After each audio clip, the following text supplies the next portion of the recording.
Você já imaginou ter o seu rosto desfigurado por um ataque de um urso? Essa é a nossa história de hoje. Pensata, com Marcelo Madureira. Foi uma indicação do meu amigo Benjamin. Vale aqui um jabá do Benjamin, porque o Benjamin é um livreiro que ele tem, junto com a mulher dele, Sandra, uma pequena livraria aqui em Ipanema. Se você vier ao Rio de Janeiro, morar no Rio de Janeiro, vale a pena visitar. Ali na Visconde de Pirajá, logo no princípio, onde tem aquele pirulito horroroso, você indo na direção do tráfico, do lado direito, na segunda galeria, uma galeria que tem umas escadas rolantes, lá no térreo mesmo, do lado direito também tem uma livraria, ele chama de sebo, mas é um sebo livraria, chamado Lima Barreto. Lá o Benjamin, a Sandra, os funcionários vão atender você muito bem. Ele tem livros usados e tem livros novos. Tem uma seção de livros infanto-juvenis e livros infantis excelentes e livros muito bons, escolhidos a dedo, edições raras e lançamentos também.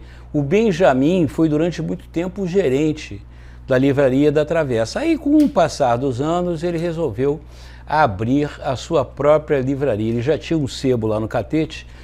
Volta e meia eu vendo os livros meus aqui usados para o Benjamin, que paga um preço justo, enfim, é um brother. Eu estava lá na livraria dele, fuçando daqui, fuçando dali, e ele me indicou esse livrinho aqui. Já leu esse livro? Escute as Feras, de uma francesa chamada Nastassia Martin.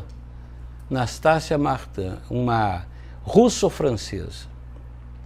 Ela é uma antropóloga que fazia pesquisas com povos que vivem assim isolados na Sibéria, né, lá na Rússia, na Sibéria profunda.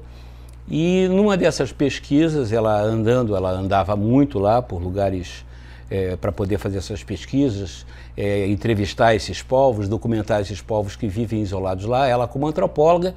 E numa dessas expedições dela, o que aconteceu? Ela foi atacada por um urso. Ela foi atacada por um urso, ela conseguiu sobreviver porque ela deu uma picaretada no urso e o urso foi embora. Mas o urso fez um estrago danado dela, ela teve a face dela desfigurada. E esse livro conta o martírio que a minha amiga Nastassia, né, vamos dizer assim amiga, porque todo leitor fica amigo do escritor, né? Mesmo que ele não queira. Ou detesta ele também, às vezes acontece isso. Mas, enfim, nessa relação unívoca, eu fiquei fã da Nastassia, que é uma moça que, de repente, se vê, primeiro no meio de uma floresta, sozinha, e ela precisa de socorro. O socorro aparece. Eu não vou estragar a leitura do livro de vocês, não, porque isso aqui é um lançamento, inclusive da editora 34. Vocês podem encontrar facilmente na livraria da sua preferência, ou pelo reembolso postal, pela internet. Mas esse livro conta a saga dessa moça para recuperar a face. Primeiro ela foi atendida na Rússia, depois transferiram ela para a França, e o livro conta todas as intercorrências, o tratamento dela. É difícil, né, não dar spoiler, mas tem o lado psicológico, né, de você perder, quando você perde a face, ela perdeu um pedaço da mandíbula, enfim, ela ficou totalmente desfigurada. E as implicações que isso tem é uma coisa que a gente geralmente não imagina, né, que é você perder fisicamente a sua própria identidade. Então esse livro, ele narra não só a questão objetiva, que são os tratamentos, as cirurgias, todo o sofrimento, a dor que ela sofreu ao longo desse período todo, desde o ataque do urso até, né, começar a ser tratada. E a questão psicológica, quer dizer, a pessoa não ter coragem de se olhar no espelho, a pessoa ter esse trauma. E esses ataques, o urso atacou de uma maneira muito forte, né? Então a luta interna para ela recuperar a sua própria identidade, sua personalidade, vencer os seus medos. E isso ela consegue fazer em 100 e poucas páginas. Eu deixei marcado aqui, mas são pouquíssimas páginas. São 164 páginas, mas ela escreve isso com muita profundidade, muita propriedade. É um livro muito tocante. Aliás, esse negócio de ataque de urso me lembra, tem um documentário do Herzog, do Werner Herzog, sobre um rapaz americano, que também vale a pena vocês assistirem, porque esse documentário conta a história desse rapaz que também pesquisava o grizzly bear, que eu não sei como é que a gente traduz, é o urso pardo. E ele pesquisava isso no Canadá. Ele era americano, mas pesquisava no Canadá. Ele tinha uma certa obsessão pelos ursos pardos, né?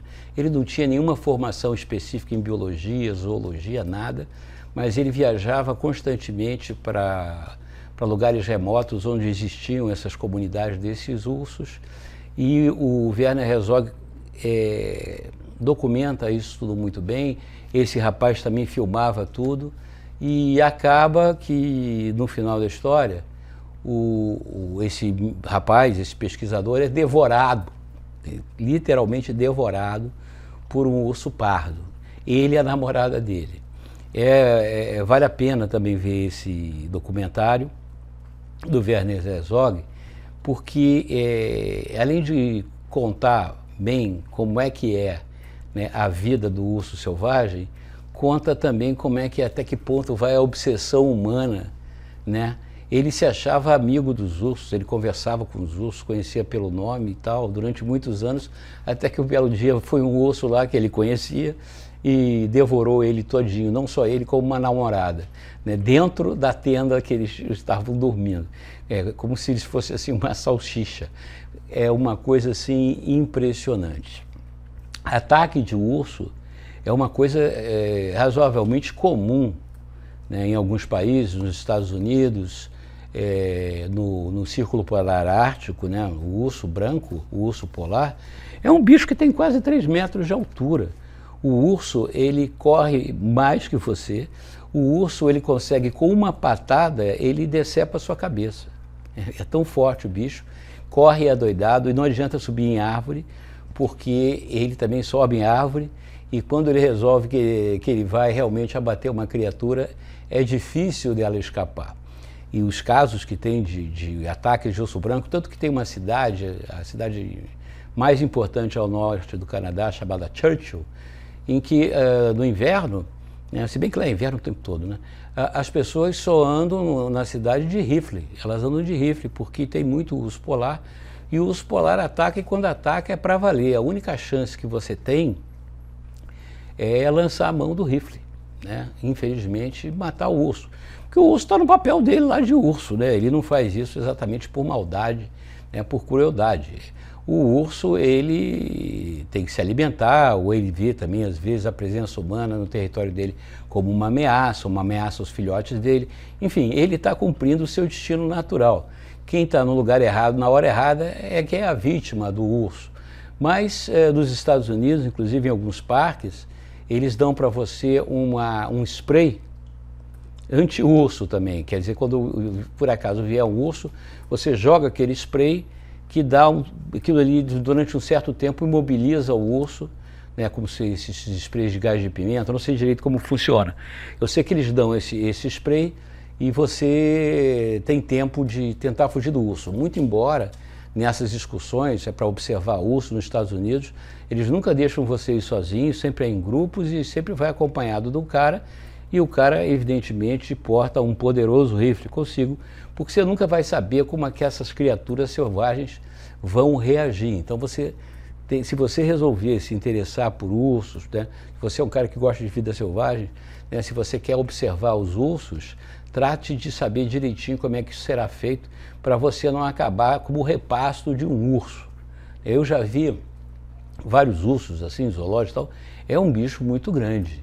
É um bicho que o urso polar, ele chega a 3 metros de altura, bicho, é uma coisa inacreditável, fora o tamanho, é do tamanho de um automóvel. Então vocês têm que prestar atenção para não virarem como a minha amiga Nastácia Martin, que de bobeira né, foi atacada por um urso no meio da Sibéria e não perdeu a vida, mas sofreu traumas para o resto da existência dela, que estão narrados aqui nesse livrinho. Esse caso de desfiguração facial também está narrado no livro de um dos sobreviventes daquele atentado àquele jornal de humor Charlie Hebdo. Não sei se vocês lembram, alguns anos atrás, na França, lá tem um jornal de humor muito tradicional e muito bom, chamado Charlie Hebdo, que andou fazendo umas piadas contra os muçulmanos. Então, um grupo de islâmico radical resolveu fazer um atentado, entrou lá na redação do Charlie Hebdo e metralhou um montão de gente, foi uma chacina, mas houve algumas pessoas que sobreviveram. Entre elas, esse cara chamado Lasson, que resolveu escrever um livro. Por quê? Porque ele também ficou totalmente desfigurado. As balas atingiram o maxilar dele e ele ficou anos e anos em tratamento, sofrendo no hospital, e o livro dele chama-se O Retalho. Você vai encontrar também esse livro, foi publicado em português, chama-se O Retalho, é uma alusão de como ele se reencontrou, quer dizer, ele que era um ser humano, né, ele que se via como uma pessoa, ele passou a se ver como um retalho de uma pessoa, como as sobras de uma pessoa. Se não me engano, esse livro inclusive ganhou, ele foi premiado na França, se não me engano, ganhou o prêmio Goncourt, que é o prêmio mais importante da literatura francesa. Esse livro, O Retalho, o escritor é Philippe Lançon, é um dos sobreviventes de Charlie Hebdo, foi lançado aqui no Brasil em português pela editora Todavia. Se você então é um cara que não gosta muito de urso, mas se preocupa muito com essas questões, né, da figura humana, né, porque hoje em dia fazem esse procedimento de harmonização facial. Elas não estão satisfeitas com a cara que tem, né, ou estão preocupadas com a passagem do tempo, a vaidade, no fundo é vaidade. Até o meu grande amigo, o padre Fábio de Mello, fez, né, esse retrofit da face, né, para ficar mais bonito, mais, sei lá, muito, embora eu acho que o Fábio de Mello, o padre Fábio de Mello, é um exemplo de homem, um macho viril e que é perfeito, ele é lindo, tem um tórax maravilhoso, se veste de maneira casual, com extremo bom gosto, aquela barba dele bem aparada. Eu sou fã do padre Fábio de Mello e fiquei muito decepcionado quando ele resolveu fazer essa harmonização facial.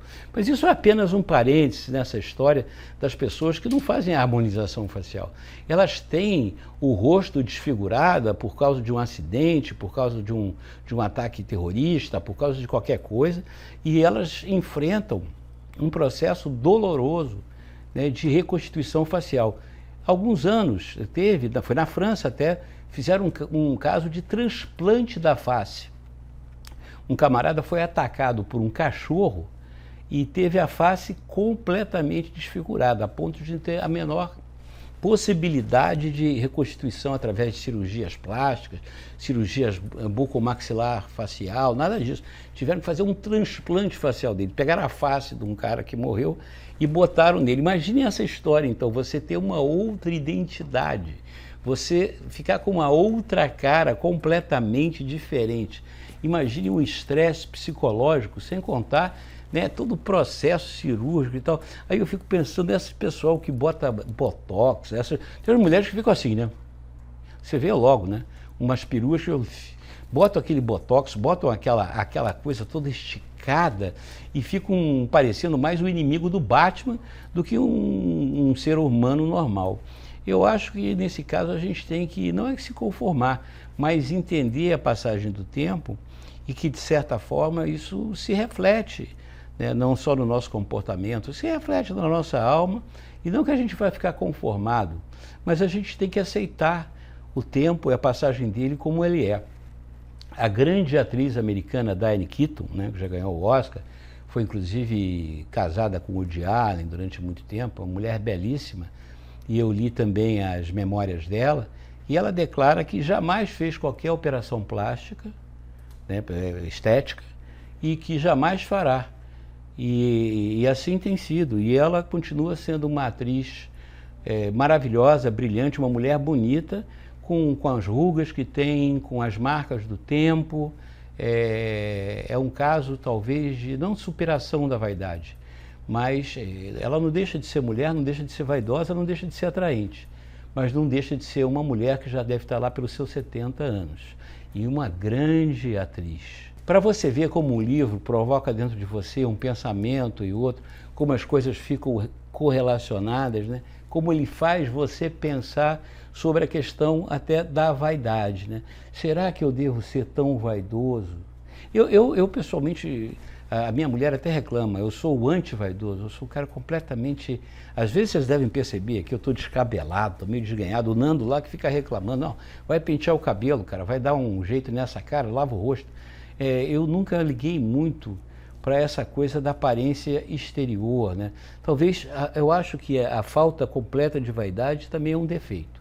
A gente tem que cuidar também do nosso corpo, cuidar da nossa aparência, porque afinal é a nossa vitrine, né? Como a gente se comunica com a sociedade. É um defeito meu, talvez, eu não ter pouquíssima vaidade. Roupa, então, eu uso até ela acabar, eu não tenho a menor preocupação como é que eu estou vestido, como é que eu não estou vestido. E eu acho que é aquela história, né? Os exageros sempre são errados. O negócio é usar o meio termo. Mas como é difícil a gente chegar nesse meio termo. Agora, esses casos extremos, né, de desfiguração, eles são chocantes e são muito mais comuns do que a gente pensa, né? Porque muitas dessas pessoas que sofrem esse tipo de mutilação, elas acabam vivendo a parte da sociedade, se escondendo, trancadas em quartos, vivendo em cidades isoladas. Elas praticamente procuram cessar o contato que elas têm com o resto do mundo. Talvez não por culpa delas, mas por nossa culpa, pelo o nosso estranhamento e talvez um certo preconceito com aquilo que nos é diferente. Talvez aquilo que nos é muito diferente, né? Então, além de nos provocar compaixão, quando a gente vê uma pessoa mutilada, qualquer ser humano sente compaixão, mas às vezes a gente também acaba sentindo asco, nojo, repulsa. E isso é um sentimento que a gente tem que procurar superar, porque ali atrás, né, daquele defeito físico, daquela amputação, daquela de deformidade facial, ali atrás tem um ser humano que sofre, e sofre muito por saber que você está achando estranho aquilo que você está vendo. Então, fica aí essa reflexão, esse pensamento sobre essa questão, né, da mutilação facial, e eu recomendo, para quem se interessar por esse assunto, este livro aqui, Escute as Feras, da Anastácia Martin, editora 34, que vocês vão ter um bom momento de leitura. Um momento, aliás, daqueles livros que você lê um trecho e aquele trecho você para o livro no meio e fica pensando sobre aquilo que o autor escreveu, sobre aquilo que ele está sentindo, fica se imaginando um pouco no lugar dele. E aí talvez você encontre aí um pouco desse sentimento tão nobre e tão em falta hoje em dia, que é a compaixão. Se você gostou dessa pensata, por favor, não se esqueça de dar o seu like, compartilhar com os amigos. Se você não é inscrito no meu canal aqui, se inscreva. E lembrando que eu também estou em todas as redes sociais aí. Estou no Twitter, no Facebook, no Kuai, no TikTok. Aonde você for na internet, você vai encontrar o Marcelo Madureira. Que azar, né? Então é isso, pessoal. Um beijo, um queijo. Tchau.